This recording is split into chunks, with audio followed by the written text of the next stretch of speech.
Hello everyone and welcome back to Madden Wellness Counseling. My name is Amber Madden. I'm a licensed counselor specializing in eating disorders and obesity issues, and my job is mainly to help people with staying on track with their goals, trying to evaluate exactly what's going wrong, because a lot of times it's not about the diet or exercise, it's really about our ability to stay consistent with goals that we've set, and that's what I like to help people do. So today I wanted to talk to you guys about a question that I get pretty often. And that question is, should I track my food? And what I mean by this, if you're not familiar, it basically is just the concept of, should you track everything you're eating throughout the day, and say like an app like MyFitnessPal or something similar, or even just a written food log diary. A lot of people will ask if they should be doing that, if it's something that's going to be helpful for them.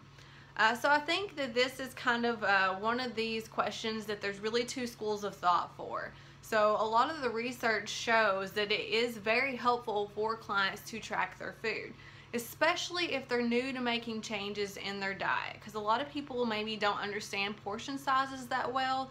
They don't understand exactly how much it is that they're taking in for their food, and so they'll make mistakes, or they'll underestimate or overestimate, and it tends to be that they underestimate how much food they're actually taking in. And that's just what the research shows. You know, it seems to be very helpful for people to track their food, especially in the beginning, because of that. I think too, some people aren't really aware of what exactly is in the foods that they're choosing, so sometimes they think that something is very healthy for them, and then once they actually start to look at the nutritional facts of it, or they're plugging that into some type of fitness app that will do that nutrition tracking for them, then they start to really discover that those foods aren't so healthy for them after all. One of the things that comes to mind that I think about is just like with the snack bars or the granola bars. A lot of people, you know, the advertising manufacturing companies will advertise these as being very healthy for you. And it's not to say that they're unhealthy, but whenever you start to look at some of these snack bars, some of them can have as much sugar as a Snickers bar. So you might as well just be eating a Snickers bar, because it's really about the same equivalent. So this is one of the reasons why it's good for people to track. Some people too, you know, it's one of those ideas that sometimes we don't realize exactly what we've eaten throughout the day. If you've had a problem or you struggle with what's called mindful eating or intuitive eating, you don't really know how to manage your food that well, and you tend to eat things when maybe you're not really hungry, or you're not really, you don't really need anything to eat at the moment, but you just eat because food's there. Sometimes people forget that they've consumed those extra calories, especially if it's in front of the TV while they're watching a movie. And if you've ever kind of looked down and realized that the entire bowl of chips that you poured for yourself is gone and in the blink of an eye, then you know you might be one of those people that this could be helpful for. Now, on the other side of the coin, there are a lot of people that maybe have problematic eating issues. So people that struggle with restrictive eating, or feeling like that they have to be perfectionistic in their eating, that it's going to be an all or nothing approach, that they have to go full force with this, and it tends to be a little bit more problematic for them, because the food tracking also will be almost like a trigger for some of these disordered eating patterns. And so there has been some research to show that too.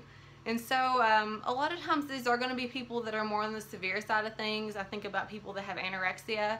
A lot of times what's been suggested through the research is, for those people, it's fine to track, because we actually need to know, as clinicians like myself, we need to know how many calories those people are taking in, so that we can see if they're making any recovery process.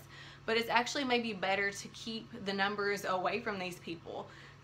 So maybe only I would see what they're tracking, and not so much what they're actually using themselves. So again, that's kind of one of the reasons why it may not be that helpful for some people. Some people can kind of get into those disordered eating patterns where they feel obsessed with the amount of food that they're eating, or obsessed with the calorie counts, the nutritional facts, those types of things. This is not about obsession. You know, this is really about using a tool that can be very helpful for you if you're trying to make changes. I have seen a lot of people and a lot of clients make a lot of significant change once they started using a food tracker app. Just because, again, they've not really been aware of how much food they're taking in. You know, I've had a lot of clients too that have, they think that they're eating well, and then whenever they'll go out and work out that day, and they'll work out for about 30 minutes or something, they might burn, you know, they'll burn a few calories. But because of that workout, then they'll automatically think that that has negated a lot of the calories they've taken in through the day, and so they might actually consume more. More so much that the exercise that they did, it pretty much just extinguished that. You know, it didn't really help at all. So a lot of times we can't out-exercise a bad diet. You know, that's something you're going to hear me say pretty often to people, because, you know, it's just, it's too difficult to do so. You know, there's not enough time in the day for us to exercise that much, and most people just aren't moving around that much anyway these days because of the lifestyles that we have now. But again, this is something that can be helpful for you to know, just on whether or not you want to explore a food tracker app or something like that for yourself. I highly recommend the MyFitnessPal. I think that it's a great app for this. It's very handy. It's right there on your smartphone. You can use it anytime, all throughout the day, and if you can't use your phone during the day, you can also access their website and record your information there. So I suggest starting with that. It even has, I think you can take a picture of the barcodes of the foods that you eat, and it will plug the information in for you, and you don't even have to enter it in manually yourself. And they have a huge database of foods that are already available, so it's very user-friendly and very easy. Now, what I use with my clients a lot of times is I will use what's called the Recovery Record app. And this is an app that's recommended for clinicians, counselors, dietitians, and nutritionists to use with their clients. And basically with this app is I get one side of the app and my clients get the other. And so they plug the information into the app, what they're eating throughout the day, and a lot of times I'll have them record their emotions as they're doing it, because a lot of times the clients that I work with struggle with emotional eating. And so they'll plug that information in, and then I get to see on the other side of the app what they've put in from my end, and then I can give them real-time feedback through the app to make just day-to-day suggestions and changes, or provide encouragement, all those types of things. So I think that's a really great option too if you wanted to work with your nutritionist or your counselor. If you want to work with me, I will also attach that information below on how I can help you get started with that. So again, I hope you have enjoyed this information. I hope it's been valuable for you.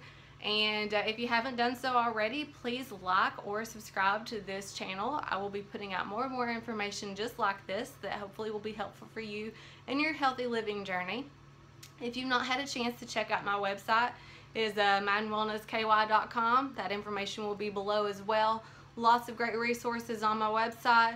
Always putting out free information and resources on my Facebook page as well. So please check all of those. And thank you for watching.